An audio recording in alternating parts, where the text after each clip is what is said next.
नमस्कार, विविधा कार्यक्रम में आप सभी दर्शकों का स्वागत है।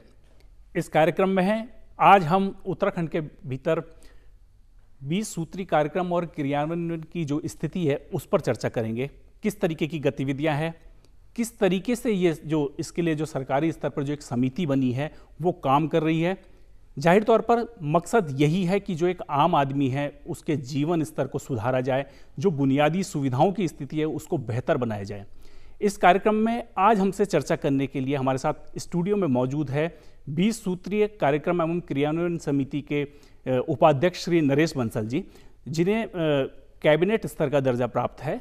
और जैसा कि हम जानते हैं दर्शकों कि ये इतनी महत्वपूर्ण समिति है कि इसके जो अध्यक्ष हैं वो खुद मुख्यमंत्री हैं। तो हम आज के इस कार्यक्रम में नरेश बंसल जी से जानना चाहेंगे कि किस किस तरीके से ये समिति काम कर रही है। सबसे पहले बंसल जी, आपका बहुत बहुत स्वागत है इस कार्यक्रम में हमारे। नमस्कार। और जैसे कि हम सुनते आए हैं कि 20 सूत्री कार्यक्रम आम आदमी के विकास के लिए, उसके जीवन स्तर को अच्छा करने के लिए यूं तो तमाम तरीके के कार्यक्रम चलते हैं, तमाम तरीके के विषय हैं, लेकिन 20 सूत्रीय कार्यक्रम यानी 20 जो बिंदु हैं उन पर फोकस करते हुए तो हम जानना चाहेंगे, हमारे दर्शक जानना चाहेंगे कि आखिर क्या ये जो 20 सूत्री कार्यक्रम है और जो आपकी क्रियान्वयन समिति है वो आखिर है क्या और किस तरीके से काम करती है। 20 सूत्री कार्यक्रम क्रियान्वयन समिति जी विशेष रूप से इसका जो अस्तित्व में आई है 1975 में आई जी, और 1986 में इसमें परिवर्तन हुआ जी। अब जो यूएन का चार्टर है जी मिलेनियम डेवलपमेंट गोल्स, जी उसके आधार पर 2006 में जी इसके ओवरऑल मनुष्य के डेवलपमेंट के प्रोग्राम जी उसके सूत्र बने हैं जी, इसलिए उसका नाम है 20 सूत्री कार्यक्रम क्रियान्वयन समिति। जी उसी के अंतर्गत ये समिति है। 20 सूत्र हैं जी जिसमें ओवरऑल जैसे गरीबी हटाना है, जी स्वास्थ्य कल्याण की योजनाएं हैं, जी खाद्य सुरक्षा है, पेयजल की योजनाएं हैं, अल्पसंख्यक कल्याण की योजनाएं हैं, समाज कल्याण की योजनाएं हैं, टीकाकरण है, स्वास्थ्य की योजनाएं हैं, गर्भवती महिलाओं को पोषण मिले उसकी योजनाएं हैं। जी। तो इस प्रकार की सारी योजनाओं को 20 सूत्रों में बांटा गया है। जी उसके अंतर्गत विभिन्न प्रकार की केंद्र की और प्रदेश सरकार की फ्लैगशिप योजनाएं चलती हैं जी जिससे जो इन सारे उद्देश्यों की पूर्ति करती है। जी उन सबको देखने का काम, उन सबकी अनुसरण करने का काम इस समिति के अंतर्गत होता है। जी। जैसे बंसल जी 20 सूत्रीय जैसे राष्ट्रीय स्तर पर जो 20 सूत्र तलाशे गए होंगे और जाहिर तौर पर वो जो एक पूरी स्थिति बनी है वो पूरे देशव्यापी परिप्रेक्ष्य में बनी है। अगर हम उसको उत्तराखंड पे आते हैं तो इन 20 सूत्रियों में भी आप कौन से ज़्यादा मतलब महत्वपूर्ण समझते हैं उत्तराखंड के परिप्रेक्ष्य में कि जिस पे आप ज़्यादा फोकस करते हुए काम करते हैं? उत्तराखंड के परिप्रेक्ष्य में जैसे गरीबी उन्मूलन के हैं तो उसमें मनरेगा है जी, पेयजल में है, पेयजल की पंपिंग योजनाएं हैं जी, और PMGSY की सड़कें हैं जी, स्वास्थ्य में है, बच्चों का टीकाकरण है जी, और गर्भवती महिलाओं को पोषण है, कुपोषित बच्चों को उनका टीकाकरण है, उनके पोषण का विचार है, ऊर्जा है, जनशक्ति है। जी। तो इस प्रकार की जो भी सारी हमारे प्रदेश के लिए ओवरऑल डेवलपमेंट के लिए आवश्यक है वो सारे सूत्र इसमें समावेश होते हैं। जी। सारे विभाग इसमें समावेश होते हैं। जी। जो भी महत्वाकांक्षी योजनाएं हैं जी। और व्यक्ति के जीवन स्तर ऊपर उठाने वाली योजनाएं, क्षेत्र का विकास करने वाली योजनाएं, समाज के अंदर से असमानता दूर करने वाली योजनाएं, उन सबके माध्यम से उन सब पर निगरानी रखने का काम ये समिति करती है। जी। जैसे कि नाम से ही मतलब जाहिर होता है कि अनुश्रवण समिति कार्यक्रम और अनुश्रवण समिति यानी मॉनिटरिंग पे बहुत ज़्यादा फोकस आपका रहता है उस तरीके से। और जो सिस्टम है जो क्योंकि एक आम बातचीत में मतलब एक धारणा कह सकते हैं या चर्चाओं में बातचीत रहती है कि सरकार के स्तर पर जो भी आम आदमी है उसके विकास के लिए, उसकी बेहतरी के लिए पैसों की कहीं पे कोई कमी नहीं, बजट की कोई कमी नहीं है। लेकिन धरातल पर जब हम जाते हैं तो बहुत बार वो स्थितियां बिल्कुल जो एक यथार्थ वाली जो बात है वो बिल्कुल अलग सी दिखाई देती है। तो मॉनिटरिंग का आपका मैकेनिज्म, मॉनिटरिंग की क्या मतलब आप काम करने का जो आपका स्टाइल है वो क्या रहता है? आपने बहुत अच्छा विषय उठाया है जी कि चीज़ों को धरातल पर लाने के लिए उनकी सतत मॉनिटरिंग ये आवश्यक है। 20 सूत्री कार्यक्रम के अंतर्गत 3 सेटअप है इसका, जी। 3 स्टेज सेटअप है। माननीय मुख्यमंत्री जी इसके स्वयं अध्यक्ष हैं। अध्यक्ष जी। उनके नेतृत्व में, उनके निर्देशानुसार उपाध्यक्ष इसका सारे कार्यक्रमों को देखने का काम उपाध्यक्ष का रहता है जी। और सभी जितने विभाग हैं जी। सब विभागों के जो प्रमुख सचिव हैं वो इसके सदस्य होते हैं जी। राज्य स्तर पर जी। सभी माननीय मंत्री इसके सदस्य होते हैं, सभी सांसद, माननीय विधायक जी सदस्य होते हैं प्रदेश स्तर पर, और सभी विभागों के जो इससे संबंधित हैं उनके सचिव, प्रमुख सचिव सदस्य होते हैं। ये राज्य स्तरीय सेटअप है जी। फिर जिला स्तर पर इसकी मॉनिटरिंग के लिए जिला स्तर पर प्रभारी मंत्री जो होता है जिले का, वो इसका अध्यक्ष होता है। अध्यक्ष होता है और माननीय अध्यक्ष जी के द्वारा नामित राज्य की ओर से जो जिला स्तर पर एक 21 सदस्यों की समिति बनती है, उसमें उनके द्वारा उपाध्यक्ष नामित किया जाता है। वहाँ पर जैसे राज्य स्तर की जो समिति है उसमें प्रमुख सचिव नियोजन जी सदस्य सचिव होते हैं जी। इसी प्रकार से जिलों में सीडीओ सदस्य सचिव होता है, जो उसका बैठक बुलाने का काम जिसको करना होता है। जिले में भी जहां माननीय मंत्री, प्रभारी मंत्री उसके अध्यक्ष होते हैं, सरकार के द्वारा नामित व्यक्ति उसका उपाध्यक्ष होता है। 21 सदस्य मॉनिटरिंग का काम करते हैं विभिन्न विभागों के, और सभी विभाग जो वहां काम कर रहे हैं सबके जो जिम्मेदार अधिकारी हैं जिनके ऊपर योजनाओं को इम्प्लीमेंट करने की जिम्मेदारी है वो उसके सदस्य होते हैं। और जो 21 सदस्य होते हैं समाज के विभिन्न वर्गों से, जिनका समाज के अंदर योगदान है, विभिन्न वर्गों से है, जिनका एक अनुभव है जी, वो होते हैं जी। इसी प्रकार से फिर हमारे 95 ब्लॉक है। ब्लॉक स्तरीय जो समिति बनती है जी, वो बड़ी महत्वपूर्ण है। बिल्कुल, यद्यपि वो नीचे की इकाई के, लेकिन महत्वपूर्ण है क्योंकि सारी योजनाएं किसी न किसी ब्लॉक में होती है। धरातलीय जो काम है वो ब्लॉक में है। ग्रास रूट की सच्चाई सबसे बेहतर उससे जान सकते हैं, सच्चाई वहां से आती है जी। तो एक ब्लॉक लेवल की समिति बनती है जी, जिसमें मेरे द्वारा नामित जी ब्लॉक का व्यक्ति यानी उपाध्यक्ष को उसका अधिकार है उस समिति को गठित करने का जी। ऐसी 21 सदस्य समिति ब्लॉक में भी बनती है और उपाध्यक्ष के द्वारा जो नामित है उसका एक अध्यक्ष बनता है जी। और उस समिति में एसडीएम उपाध्यक्ष होता है। सदस्य सचिव की भूमिका नहीं, सदस्य सचिव की भूमिका बीडीओ की होगी। उपाध्यक्ष एसडीएम होता है जी। आप उसकी बेहतर समझ सकते हैं जी जी कि एक एसडीएम उसका उपाध्यक्ष होता है और हमारे द्वारा नामित व्यक्ति उसका अध्यक्ष होता है। तो उसकी जो सारी पावर्स है वो अध्यक्ष में होती है जी। उपाध्यक्ष इंप्लीमेंटिंग एजेंसी है जी। और सीडीओ बीडीओ ब्लॉक डेवलपमेंट अफसर उसका सदस्य सचिव। और ब्लॉक के अंदर चलने वाले जितने भी विभाग हैं इससे संबंधित जी, चाहे वो मनरेगा के होंगे, गरीबी उन्मूलन के होंगे, स्वयं सहायता समूह के होंगे जी, हॉस्पिटल से संबंधित होंगे, स्वास्थ्य सेवाओं से संबंधित होंगे, जनशक्ति से संबंधित होंगे, पेयजल से होंगे, सौर ऊर्जा से होंगे, कूड़ा निस्तारण से होंगे जी। जितनी भी योजनाएं हैं, कोई योजना ऐसी नहीं है जो इस विभाग के अंतर्गत ना कवर होती हो, सब कवर होती है जी जी। तो ब्लॉक लेवल पर, जिला लेवल पर और राज्य स्तर पर इस प्रकार की 3 स्टेज 3 टायर सिस्टम इसका अनुश्रवण का और मॉनिटरिंग का है जी। इसके अंतर्गत ही काम करती है। अभी हमारी क्या स्थिति होगी? सारे जिलों में हमारी कमेटियां गठित होंगी या ब्लॉक लेवल पे जो 95 ब्लॉक हैं उनकी क्या स्थिति है? अभी जिस समय 7 जनवरी को मैंने चार्ज लिया जी, उस समय राज्य के द्वारा जिला स्तर तक की समितियां गठित कर दी गई है। जिलों में उपाध्यक्ष बना दिए गए, 21 समिति बना दी गई है 21 लोगों की जी। लेकिन अभी ब्लॉक की समिति बनाने का काम चल रहा है और मुझे लगता है बड़ी जल्दी 10-15 दिन में हम ब्लॉक की समिति का गठन कर देंगे पूरे 95 ब्लॉक में जी। जिससे कि धरातलीय जो निरीक्षण है, फिजिकल वेरिफिकेशन है योजनाओं का जी, उनको देखा जा सके और उनके काम की गुणवत्ता को परखा जा सके। लेकिन अभी जिला स्तर पर समिति के द्वारा बहुत अच्छा काम हो रहा है जी। अभी जैसे आपकी बातचीत से हमारी जानकारी में आया, हमारा जानकारी बढ़ी कि 3 स्तरीय ये व्यवस्था है अनुश्रवण की, मॉनिटरिंग की 3 स्तरीय। और बातचीत का लबोलुआब जो मैंने महसूस किया है उसमें यह कि तीनों समितियों का जो तीनों स्तर है उनका अपना अपना एक अलग अलग एक वजूद है उस तरीके।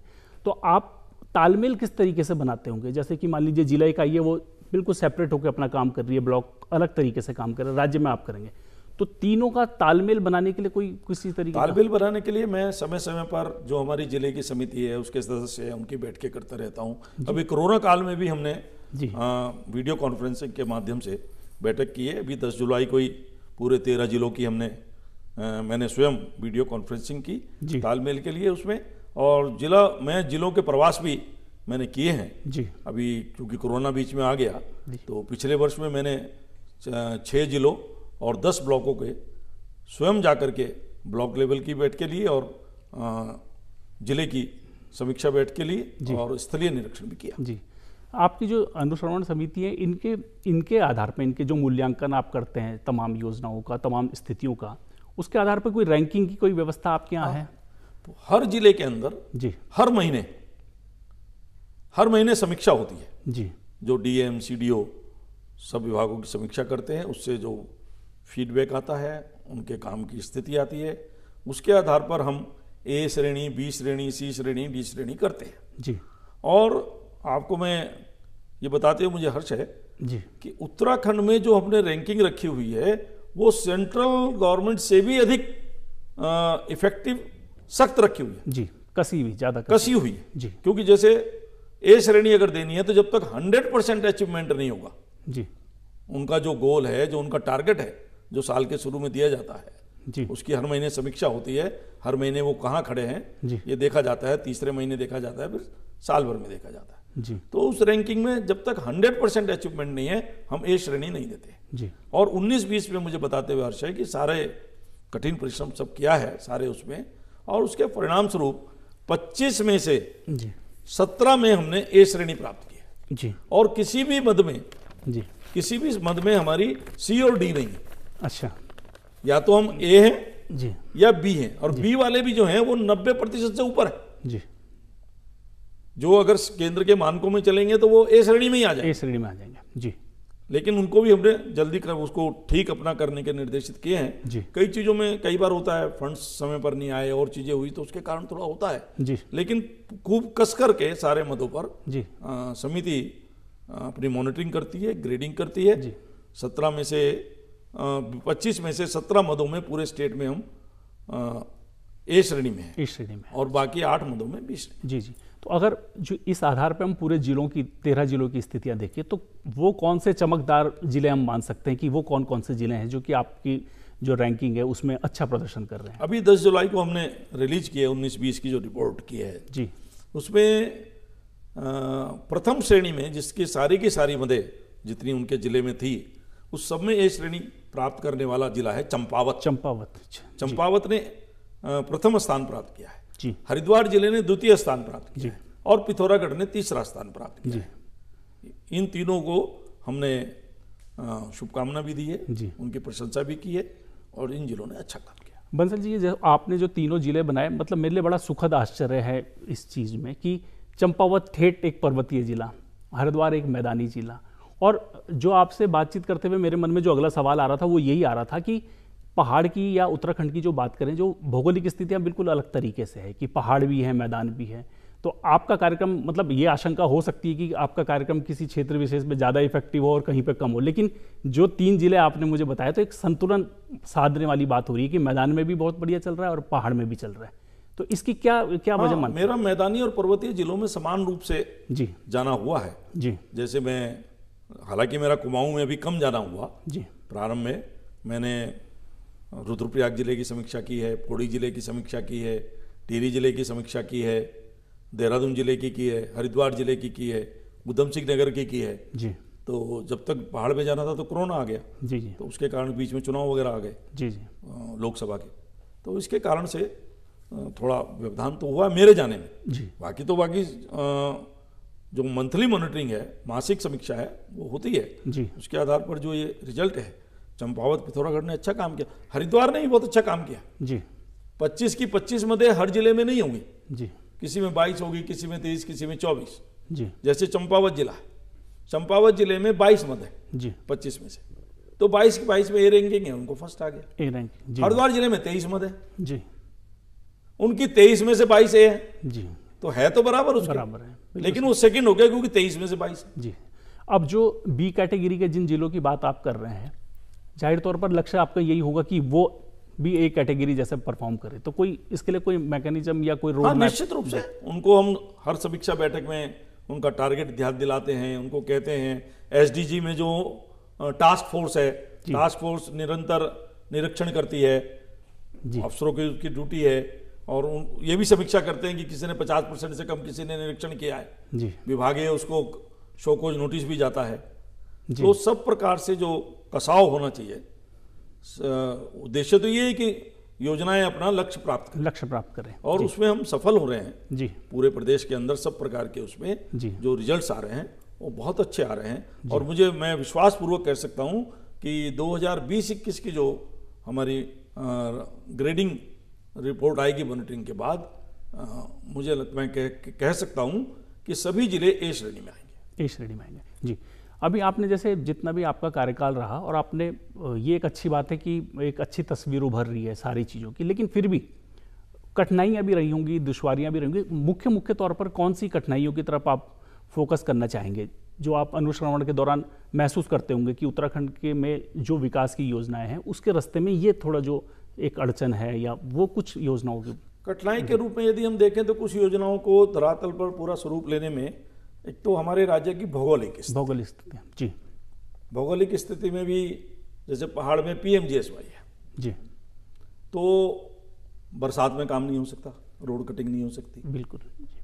बहुत सर्दी में बर्फ पड़ती है तो उसकी पेंटिंग नहीं हो सकती जी। पीएमजीएसवाई में मैं अपने राज्य में हम अपने टारगेट से पीछे रहते जी, टारगेट भी रिवाइज होते हैं, पिछड़ा हुआ मानते हैं जी, और हम उस पर बराबर मॉनिटरिंग करते हैं, लेकिन राष्ट्रीय स्तर पर पीएमजीएसवाई में हम तीसरे स्थान पर जी। ये हमारी चूंकि रैंकिंग के सख्त मानक हैं उसके कारण से, लेकिन राष्ट्रीय स्तर पर हम तीसरे नंबर पर है जी। तो इस प्रकार से थोड़ा भौगोलिक अड़चने हमारे सामने हैं। और रही सही कसर आपदा, जो जगह टाइम पे जो आपदा, भौगोलिक कारणों से आपदा आ गई जी, और चीजें हो गई, भौगोलिक कारण ही है उसमें। और आधारभूत जो ढांचा है हमारा, जैसे कि कहा जाता है कि जो कर्मचारी हैं, जो स्टाफ है, उनकी भी कई विभागों में कमियां रहती है, तो वो आपको लगता है कहीं पे कुछ इस तरीके से? ये बात स्वाभाविक है, कहीं पर कमी रहती है, लेकिन उसके कारण से कभी कभी काम, जैसे मैंने देखा आंगनबाड़ी जी, आंगनबाड़ी में एएनएम कहीं पर नहीं है जी, तो उसका लक्ष्य पूरा नहीं हुआ जी, और कहीं बाकी सब जगह पूरा हो गया जी। तो ऐसी थोड़ी बहुत अड़चन आती है जी जी। 20 सूत्री कार्यक्रमों की जब हम बात करते हैं तो सतत विकास लक्ष्य भी एक शब्द सामने आता है। हम जानना चाहेंगे कि सतत विकास लक्ष्य क्या है, मतलब किस तरीके से ये जो शब्द आ रहा है, इसकी अहमियत और काम करने के जो तरीके हैं उस पर किस तरीके से प्रभाव डालता है? एसडीजी जो है, सतत विकास लक्ष्य, स्टैटिक डेवलपमेंट गोल्स, वो यूएनओ ने नया जो उसमें परिवर्तन करके दिया है, उसके संकेतक हैं जी, लगभग 200-250 संकेतक हैं जी। उन सबको हमने भी अध्ययन करके इसमें जोड़ा है, उस पर काफी काम हमारे विभाग ने किया है जी। और उसको जोड़ करके जो नए आयाम है, नया स्वरूप उभरा, कोरोना के बाद विशेष रूप से आएगा जी, तो उसमें हम अपने काम को प्रभावी ढंग से कर सकें, उसके नए संकेतकों पर काम कर सकें, तो उसके लिए हमने एक नया फ्रेमवर्क तैयार किया है जी, और माननीय मुख्यमंत्री जी के अनुमोदन के लिए उसको भेजा है जी। मुझे लगता है जैसे उसका अनुमोदन मिलेगा जी, तो उसमें भी हम काम को नए फ्रेमवर्क में लगभग 200-250 संकेतक हैं जी, जिसके ऊपर फोकस करके हम सारी जो फ्लैगशिप योजनाएं हैं, नई योजनाएं हैं जी, जैसे अभी यही आई है 5 महीने की खाद्य सुरक्षा के अंतर्गत सबको फ्री राशन देना, प्रवासियों को रोजगार देना जी, प्रवासियों को यहाँ पर स्किल डेवलपमेंट देना, इस सब प्रकार के नए आयाम जुड़ेंगे नए परिवेश में जी, तो वो सब भी 20 सूत्री के अंतर्गत आए। इसके लिए एक नया फ्रेमवर्क तैयार किया है, उसमें जिलों से भी सुझाव मांगे हैं जी, उस सुझाव के आधार पर उसको आगे इम्प्लीमेंट करेंगे। जैसे आप प्रवासियों की आप बात कर रहे हैं, कोरोना काल में ये बहुत बड़ा विषय आया पूरे देश के सामने, पूरी दुनिया के सामने।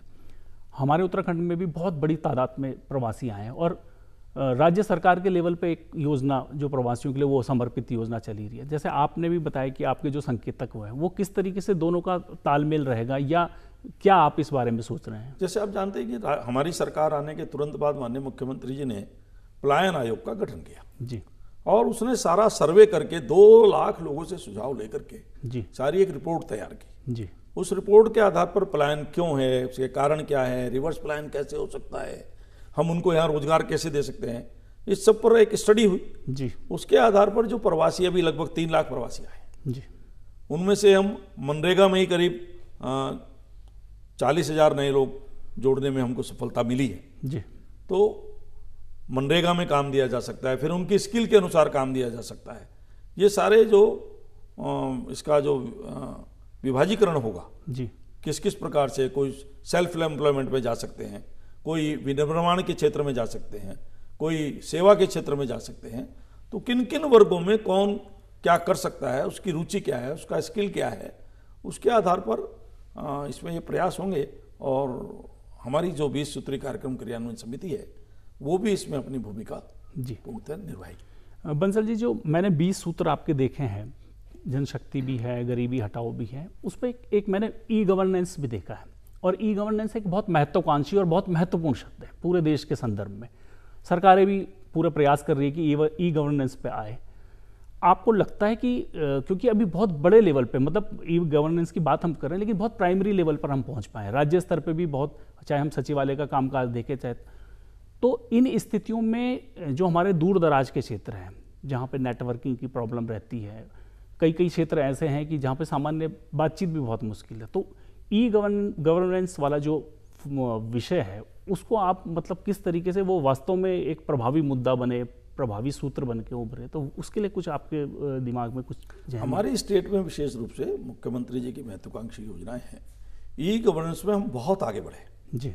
जैसे हमने गैरसैंण को राजधानी, ग्रीष्मकालीन राजधानी घोषित किया माननीय मुख्यमंत्री जी ने जी, लेकिन उसको वहां पर ई फाइलिंग ही होगी जी, ई गवर्नेंस ही होगी, कैबिनेट की ई गवर्नेंस की कैबिनेट की मीटिंग हो रही है जी, कागज रहित जी, उसी आधार पर हम आगे बढ़ रहे हैं बहुत सारे मामलों में जी, ई फाइलिंग, ई इंफॉर्मेशन, तो इस सब की ओर हमारे राज्य में तो बहुत तेजी से टेली मेडिसन, टेली एजुकेशन, दूर दराज के क्षेत्रों में जहां कनेक्टिविटी भी नहीं है जी, वहां भी हम इस प्रकार से प्रयास कर रहे हैं कि सैटेलाइट के माध्यम से हम खास तौर से स्वास्थ्य के क्षेत्र में टेली मेडिसन और एजुकेशन के क्षेत्र में टेली एजुकेशन दे सकें। और गवर्नेंस जो है सब चीज़ों की, ये ई गवर्नेंस में आगे बढ़े, क्योंकि आज का जो युग है वो टेक्निक का युग है जी,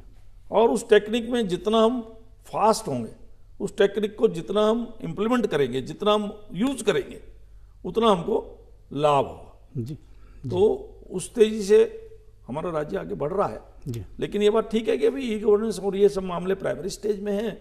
कोई भी चीज़ जब शुरू होती है तो प्राइमरी होती है जी, और लेकिन जिस तेजी से उस पर फोकस किया जा रहा है, जी, आज कैबिनेट की मीटिंग ई पेपर पर होती है, आज डिसीजन उस पर होते हैं, तो इस प्रकार से सारी चीज़ें ई गवर्नेंस की ओर बहुत आगे बढ़ रहे हैं। और ई गवर्नेंस का सबसे बड़ा लाभ मिलेगा मुझे जो लगता है एजुकेशन के क्षेत्र में, हेल्थ के क्षेत्र में, इंडस्ट्री के क्षेत्र में और एग्रीकल्चर के क्षेत्र में। जी। इन 4 क्षेत्रों में हम व्यापक ई गवर्नेंस का उपयोग कर सकते हैं। बंसल जी, आप हमारे कार्यक्रम में आए, आपका बहुत बहुत धन्यवाद। आपसे हमने बहुत महत्वपूर्ण जानकारी हासिल की, आपका बहुत बहुत धन्यवाद। तो ये थे नरेश बंसल जी, जो कि 20 सूत्रीय कार्यक्रम एवं क्रियान्वयन समिति के उपाध्यक्ष हैं। आज के विविधा कार्यक्रम में बहुत महत्वपूर्ण जानकारी हमारे साथ साझा की। हम उम्मीद करते हैं कि हमारे दर्शकों ने इसका लाभ लिया होगा, वो निश्चित तौर पर लाभान्वित होंगे। विविधा कार्यक्रम में ऐसी शख्सियत के साथ जल्द फिर आपसे मुलाकात होगी। तब तक के लिए हमें आज्ञा दीजिए। नमस्कार। नमस्कार।